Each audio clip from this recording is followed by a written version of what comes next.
রাধে রাধে রাধে রাধে কৃষ্ণ। শুভ সকাল বন্ধুরা, কেমন আছো তোমরা সবাই? আশা করছি তোমরা সবাই খুব খুব ভালো আছো। আমরাও খুব একটা ভালো নেই, তো তবুও অনেক দিন পরে আমি আবার চলে এলাম তোমাদের সঙ্গে একটা নতুন ভিডিও শেয়ার করতে। তো আজকের ভিডিওটি হচ্ছে আমি সকালবেলা কেমনভাবে আমার গোপুসোনাকে সেবা দিই সেভাবে ভিডিও। তো আমি অনেক দিনই, প্রায় 2 সপ্তাহ মতো হয়ে গেছে ভিডিও আপলোড করতে পারিনি। তো আমার খুবই সমস্যা ছিল, আর আমার ছেলেটাও না মানে একটু পিঠে বটিতে কেটে গেছে, তো সেলাইও পড়েছে, তার জন্য মনটাও একদম ভালো ছিল না। তো তার জন্য আমি আর ভিডিও মানে আপলোড করতে পারিনি, আর করতেও পারিনি। জানো তো, বাচ্চা অসুস্থ থাকলে মায়ের কত সমস্যা। তো দেখো, মানে হঠাৎ থাকতে থাকতে কিভাবে কী যে হয়ে গেল, তো মানে কি আর বলবো। তো এখন ঠান্ডার সময় বুঝতেই পারছো, ছোট মানুষ খুবই কষ্ট পাচ্ছে। তো যাই হোক, আমার গোপুসোনার কৃপায় অল্পের উপর থেকেই গেছে। তো 2টো সেলাই পড়েছে আমার ছেলের। আর কি বলবো বলো তো, ছোট মানুষ খুবই কষ্ট পাচ্ছে। তো ওকে দেখবো না আমি আবার ভিডিও করব, ভিডিও আপলোড করব, আমি একদমই সময় পাইনি। তো ভাবলাম অনেক দিনই ভিডিও তোমাদের সঙ্গে শেয়ার করিনি, তো আজকের ভিডিও শেয়ার করি। তো দেখো, সকালবেলা আমি স্নান আদি সেরে চলে এসেছি ঠাকুর ঘরে। এসে ঠাকুর ঘরের বাসন টাসন মেজে আর একটু গোপুসোনাকে স্নান করাবো বলে জলটা গরম করে নিয়েছিলাম। গরম করে নিয়ে আর তারপরে জলে একটু অগরু আর একটু গোলাপ জল মিশিয়ে নিলাম। আর এখন তো ঠান্ডা পড়েছে, তার জন্য আর চন্দন বা কর্পূর এগুলো আর দিচ্ছি না। তো দেখো, আমার গোপুসোনা তো স্নান করতে বসে পড়েছে, আর গোপুসোনাকে আমি স্নান করিয়ে নিলাম। নিয়ে আলতো হাতে সুন্দর করে একটা শুকনো রুমাল দিয়ে ওর গা হাত পা মুছিয়ে নিচ্ছি। নিয়ে তারপরে ওকে দেখো আমি সাজুগুজু করিয়ে দিচ্ছি। আর জানো তো, এই কটা দিন না আমার এত কাজের চাপ বা সমস্যা, ছেলের কেটে গেছে, তো ওকে সেভাবে স্নান করাতেও পাচ্ছি না।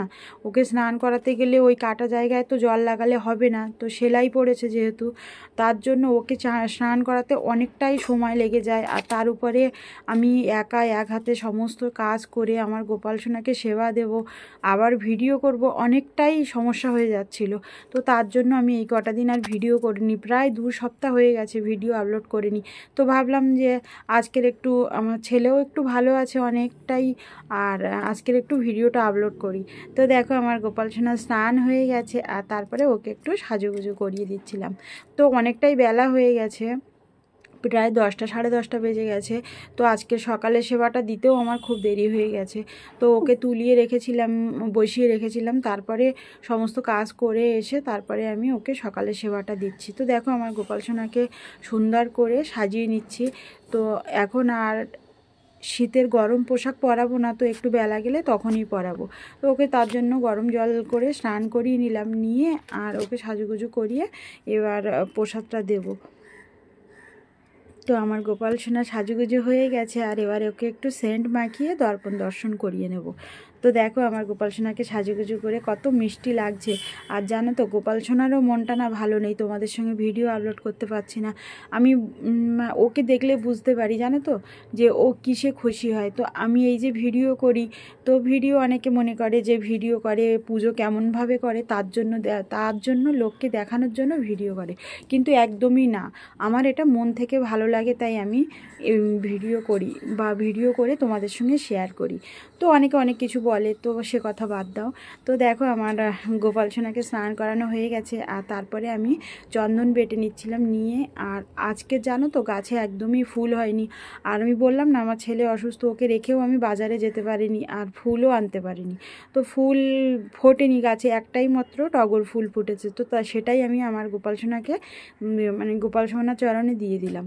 তো দেখো, আমি চন্দন আগেই আমার গোপাল সোনাকে চন্দনের তিলক পরিয়ে দিলাম, আর তারপরে আমার গোপাল সোনাকে সেই একটাই টগর ফুল আর একটা তুলসী পাতা চন্দন সহযোগে গোপাল সোনার পায়ে নিবেদন করে দিলাম। তো যখন ফুল না থাকে, আমি শুধু তুলসী পাতা দিয়েই মানে পুজো দেই। তো একটাই আজকের গাছে ফুল ফুটেছে, সেই একটাই ফুল আমি তুলে নিয়ে আমার গোপাল সোনাকে দিয়েছি। তো যেদিন যেমনটা হয় সেভাবেই আমি গোপাল সোনাকে সেবা দিই। তো দেখো, আজকের গোপাল সোনার প্রসাদের সবথেকে গোপাল সোনার প্রিয় খাবার হচ্ছে মিছরি। তো সেই মিছরি দিয়ে দিয়েছি, আর 1 গ্লাস জল দিয়েছি। দিয়ে এবার আমি প্রসাদ শুদ্ধিকরণ করে প্রসাদের উপরে তুলসী পাতা দিয়ে দিলাম, আর জলের গ্লাসেও তুলসী পাতা দিয়ে দিলাম। তো তোমরা তো সবাই জানো তুলসী পাতা না হলে ভগবান প্রসাদ গ্রহণ করেন না, তার জন্য প্রসাদ দিলে অবশ্যই করে তুলসী পাতা দিতে হয়। তো আমার তুলসী পাতা দেওয়া হয়ে গেছে, আর এখানে দেখো আমার গোপাল সোনাকে প্রসাদও নিবেদন করে নিয়েছি, আর তারপরে আমি আরতি করে নিচ্ছি। প্রথমে ধূপ দিয়ে আরতি করে নিচ্ছি, আর একে একে সমস্ত উপকরণ দিয়ে আরতি করে নেব। তো তোমরা সবাই আরতি দর্শন করো, ভোগ দর্শন করো। ভোগ দর্শনে দুর্ভোগ কাটে।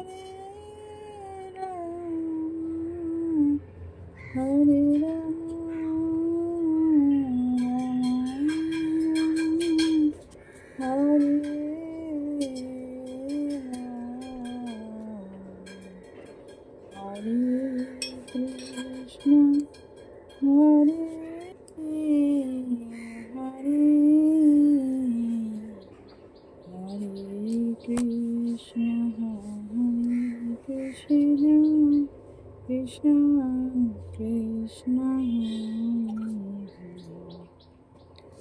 তো দেখো আমার প্রসাদ দিয়ে আরতি করা হয়ে গেছে, আর তারপরে আমি আমার গোপাল সোনার হাতের বাঁশি সরিয়ে রেখে গোপাল সোনাকে বললাম যে গোপাল সোনা তুমি আসনে বসে প্রসাদ গ্রহণ করে নাও। তো আমি প্রসাদ দিয়ে কিছু সময়ের জন্য বাইরে গেছিলাম, আর তারপরে ভিড়ে এসে আমি সবার মুখ আচমন করিয়ে দিলাম, দিয়ে আমার গোপাল সোনার মুখ হাত সুন্দর করে মুছিয়ে রেখে আমার গোপাল সোনার বাঁশিটা তার হাতে ফিরিয়ে দিলাম।